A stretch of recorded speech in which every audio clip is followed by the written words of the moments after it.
This is an interactive video lecture. My name is Olle ten Kate. I'm from University Medical Center Utrecht, and I'm providing this lecture for the project that's called Infectious Diseases Education Through Active Learning, the IDEAL project.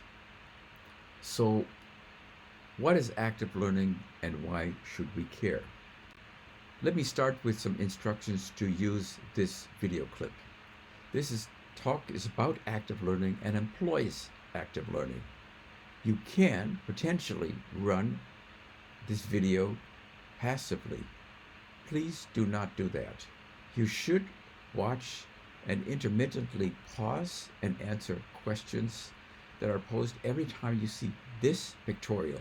It means that if you watch this with one or more colleagues, take a moment to discuss the questions. And if you watch it alone, write your answers down. So this is the overview of the lecture.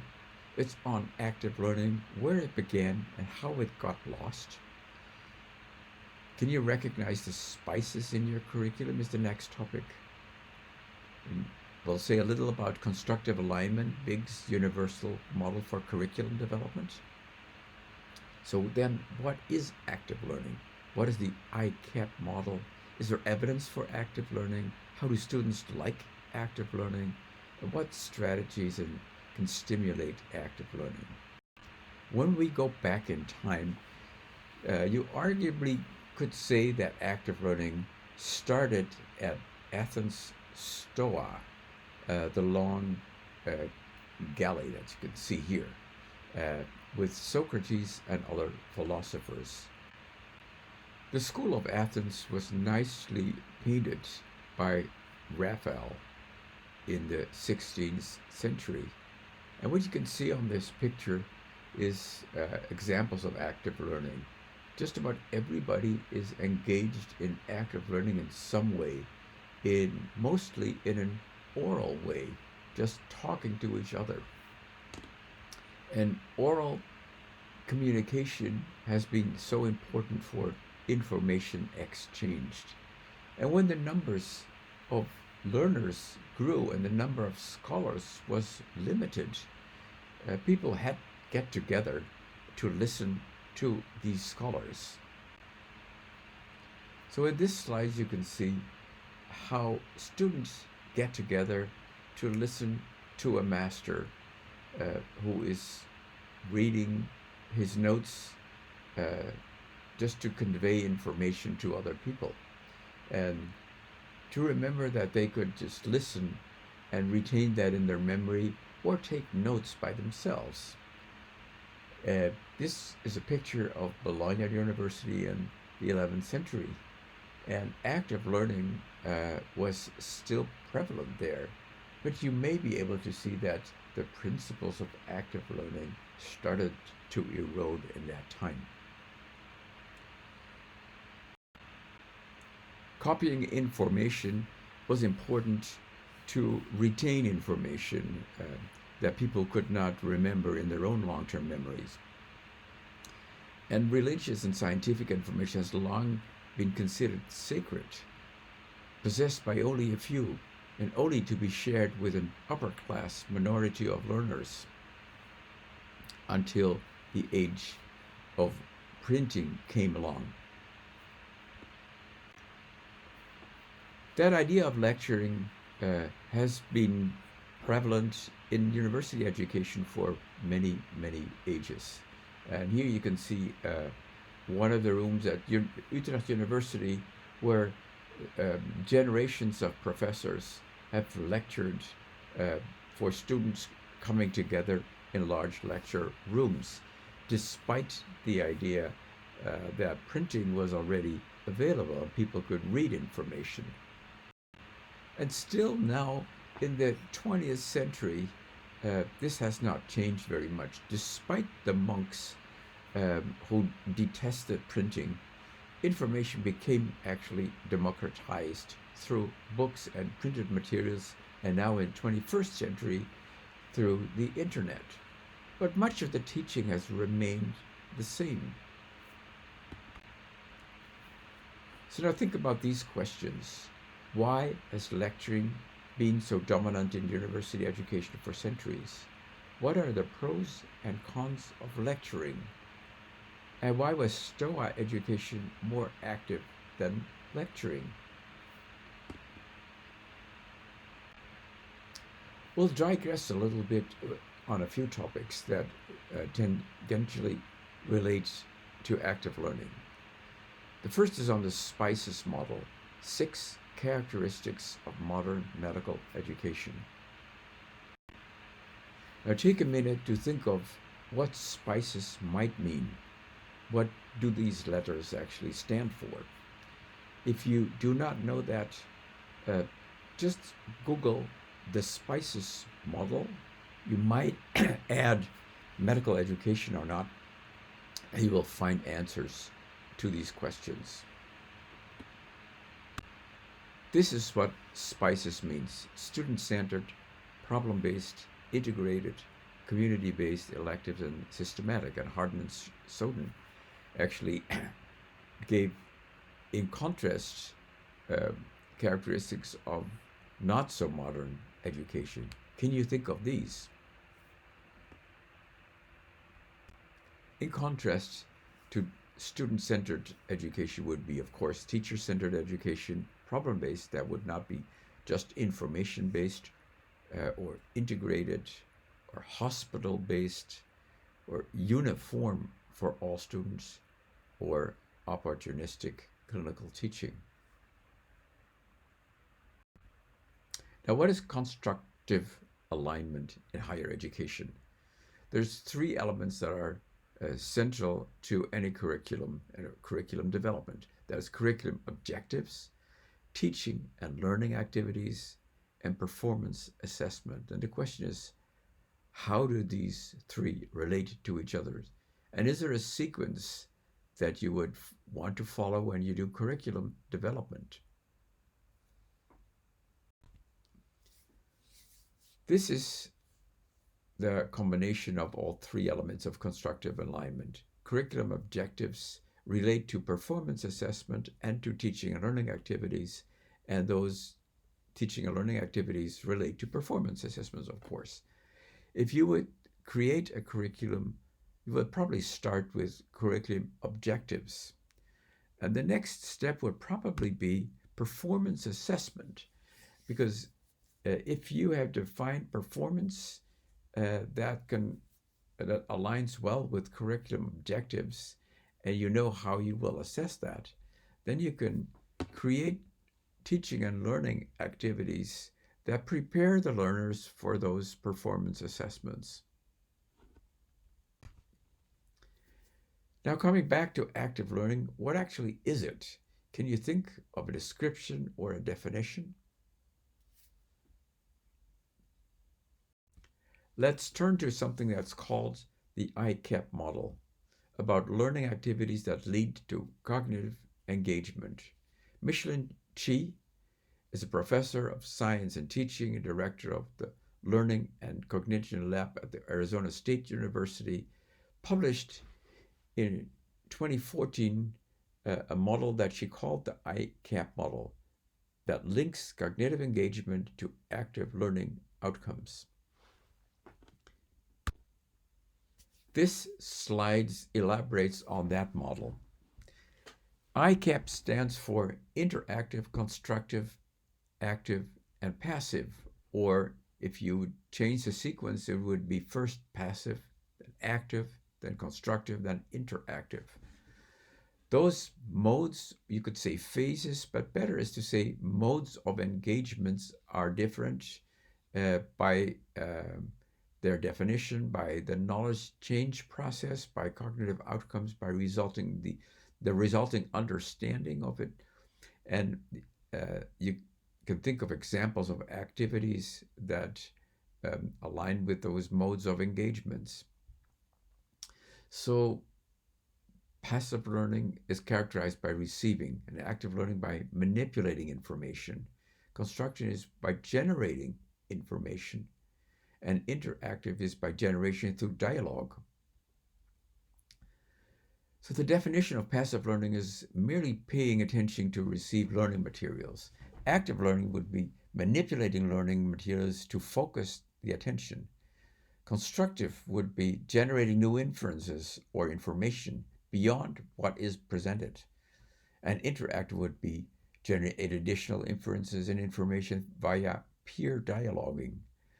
And the knowledge change process would be different from storing in passive learning to integrating, which is linking to prior knowledge in active learning, by inferring, so new knowledge is inferred by learners on their own, or interactive would be that there is a co-inference of new knowledge inferred from interaction.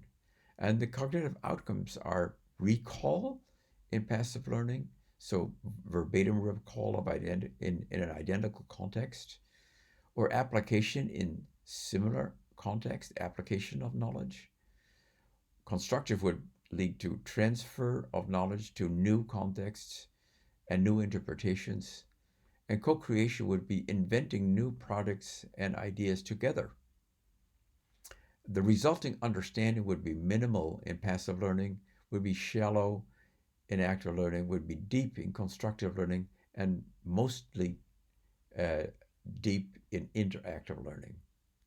Examples of education that lead to passive, active, constructive, and interactive learning is, and the passive mode is learning, listening to a lecture, reading an article, watching a video. Active learning would lead to take verbatim notes, highlight key information, pause and replay something if you would have a video. Constructive would be reflect out loud, summarize in new words, compare to other sources, and do concept mapping.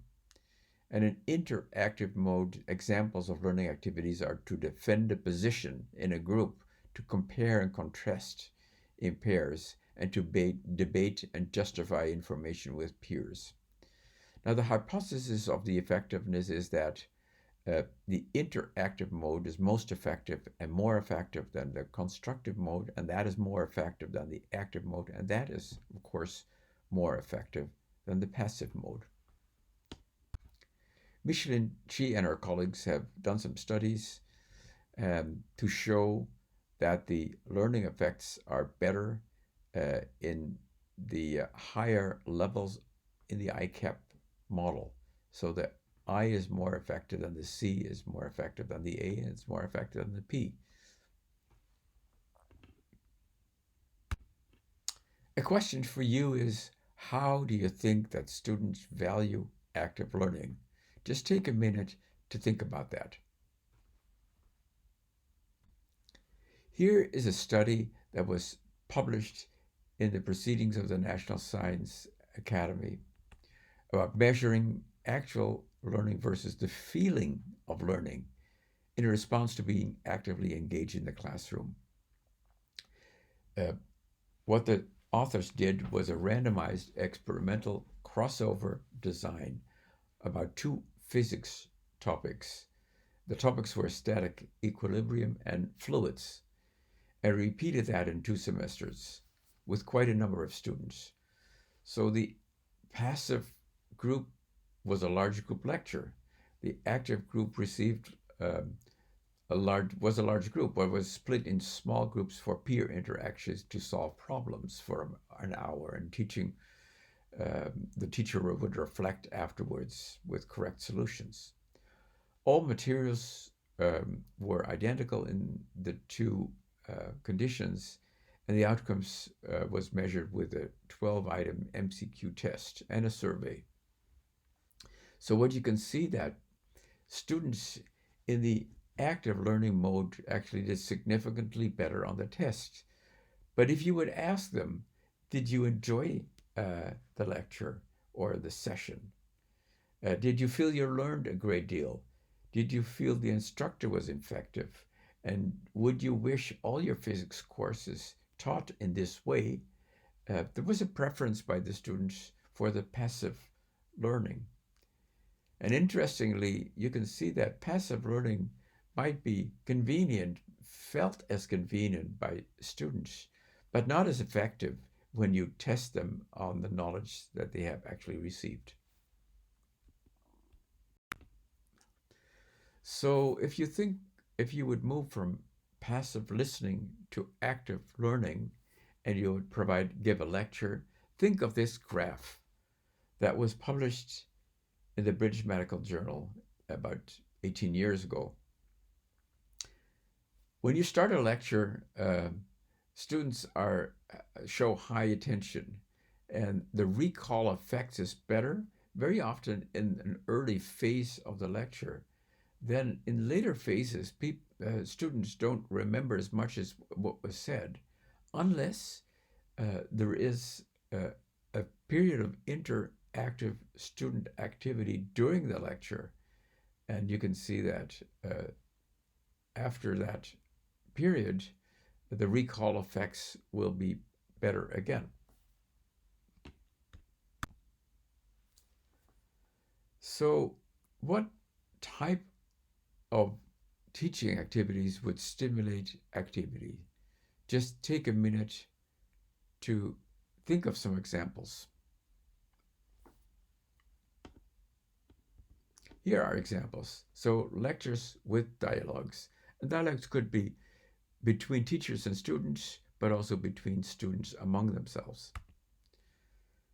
Small group teaching, groups of about 5 to 12 students to make sure that all students are active. Problems to be solved and sharing homework results among students. The application of knowledge, not only their reproduction and exams. Peer-assisted learning, team-based learning, games, computer-supported collaborative learning, and not so much the massive online open courses, but rather the small private online courses that are effective.